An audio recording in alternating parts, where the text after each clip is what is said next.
Hey, hi everyone, this side Kapil. So, this is concept number 14.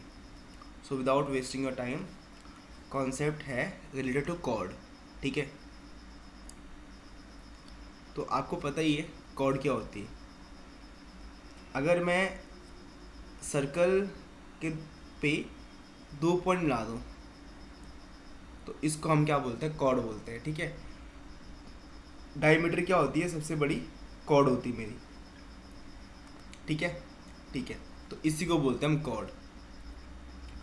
अब scene ये होता है कि अगर ये सर्कल है, ये कॉर्ड है, अगर मैं सेंटर से लाइन डाल दूँ कॉर्ड पे, तो ये क्या होती है, परपेंडिकुलर होती है and it is going to bisect chord. ठीक है, बाइसेक्ट बोले तो अगर ये ए बी मेरी कॉर्ड है तो यहाँ पे ए डी इक्वल टू मेरा डी बी होगा. ठीक है, ठीक है, इसका मतलब हम यहाँ पे एक चीज़ दे सकते हैं कि जब भी कोई लाइन कॉर्ड पे पड़ेगी, it is going to make right angle triangle. क्या बनाएगी यहाँ पे, राइट एंगल ट्राइंगल फॉर्म होगा. ठीक है, ठीक है.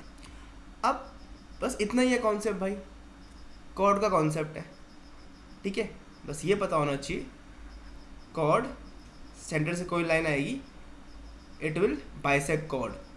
ठीक है, ठीक है, हम बोल सकते हैं ये मेरा act as a perpendicular bisector की तरह काम करता है, जो सेंटर से लाइन गिरती है कॉर्ड पे. ठीक है, अब देखो इस क्वेश्चन को कि दो पैरेलल कॉर्ड है, they are on the same side of centre हो. तो ये सर्कल है. ठीक है, ठीक है, ये कॉर्ड बना दी मैंने ऐसे, एक कॉर्ड छोटी होगी, एक कॉर्ड में ही बड़ी होगी. तो ए बी और यहाँ पे सी डी, ये सेंटर ओ मान लो. ओ ओ ओ ओ, ओ ये. ठीक है, अब क्या करो, मुझे पता है कि ये ए बी 60 है, सी डी 80 है. अब यहाँ से मैं लाइन डालूंगा तो it is going to bisect the chord. तो ये मेरा 30 होगा, ये मेरा 40 होगा. मुझे क्या निकालना है, डायमीटर. तो क्या निकालता हूँ मैं यहाँ पे, रेडियस निकालूंगा तो दुगना करूँगा तो डायमीटर के इक्वल ही होगा. ठीक है, अब यहाँ पे इन दोनों के बीच की डिस्टेंस क्या दी है, 10 दी है. ठीक है, तो मैं कैसे सॉल्व करूँगा, तो यहाँ पे मैं एक चीज़ नोटिस कर सकता हूँ. क्या क्या नोटिस कर सकता हूँ कि ये भी तो यहाँ पे क्या होगी, रेडियस होगी ना यहाँ पे. ठीक है, तो यहाँ पे मैं x मान सकता हूँ. ठीक है, तो अगर मैं यहाँ पे ये देख सकता हूँ, ये एक राइट एंगल ट्राइंगल है, तो पाइथागोरस थ्योरम यूज़ करो फिर. तो यहाँ से ओ ए का स्क्वायर इक्वल टू 30 का स्क्वायर 900, 10 प्लस एक्स का होल स्क्वायर. ठीक है, सिमिलरली यहाँ पे भी एक वो राइट एंगल ट्राइंगल फॉर्म हो रहा है, तो क्या कर सकता हूँ, ओ सी का स्क्वायर 600 प्लस यहाँ पे एक्स स्क्वायर. अब देखो ओ ए और ओ सी आपस में क्या equal, because they are the radius of the, they नहीं क्या, it will be radius of the circle. ठीक है, ठीक है, तो यहाँ से दोनों को इक्वेट कर लूँगा.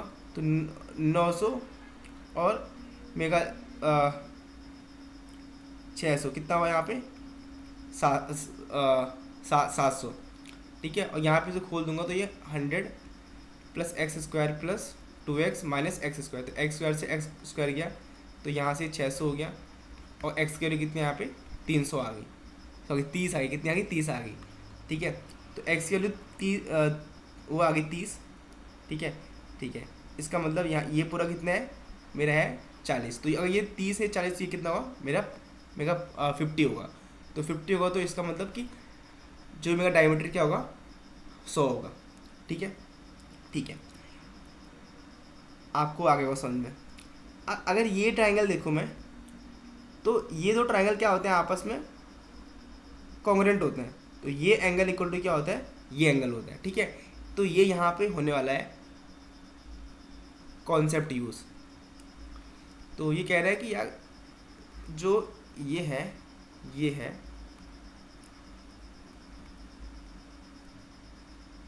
ठीक है।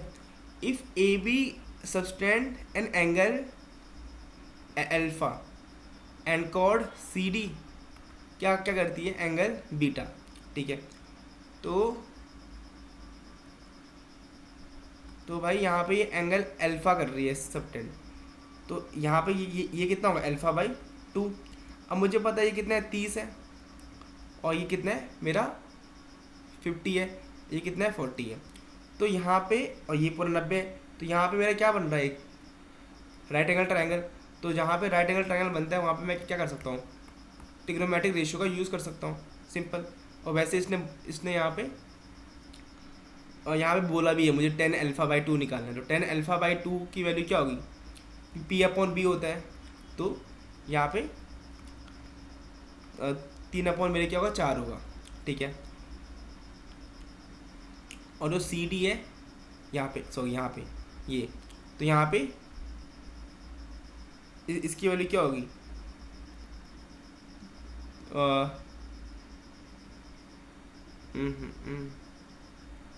40 बाई कितनी होगी, 30, मतलब 4/3। तो 4×3 = 12, 4×16 और 9,